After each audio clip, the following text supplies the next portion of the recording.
नेपालको सबैभन्दा राम्रो आईएसपी कुन?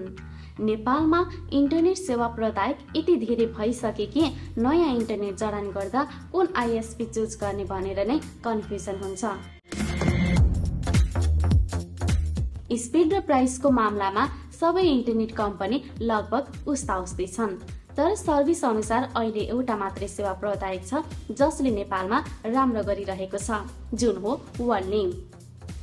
यसको इन्टरनेट जोड्न साथ तपाईले माई वर्ल्डलिङ भन्ने पब्लिक वाइफाई को एक्सक्लुजिभ एक्सेस पाउनुहुन्छ।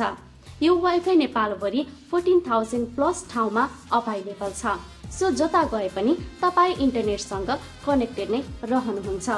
त्यस्तै वर्ल्डलिङले तुरुन्तै भन्ने सर्भिस दिन्छ, जस अन्तर्गत तपाईको इन्टरनेटमा समस्या आएको 2 घण्टा भित्र समाधान भएन भने तपाईले एक्स्ट्रा 2 दिनको इन्टरनेट फ्रीमा पाउनुहुन्छ।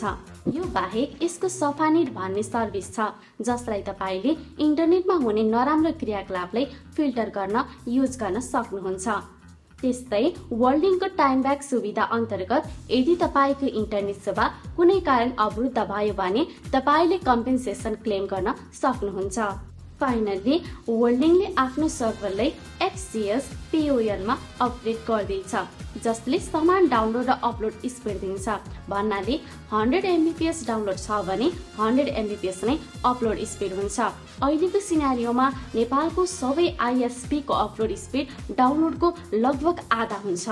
यो कुनै स्पोन्सर पोस्ट होइन, तर वर्ल्डलिङका यी सेवाहरू ग्राहक प्रति नै केन्द्रित छन्। सो सर्भिसको हिसाबमा वर्ल्डलिङ अहिले नेपालकै सबैभन्दा राम्रो ISP हो भन्दा फरक पर्दैन।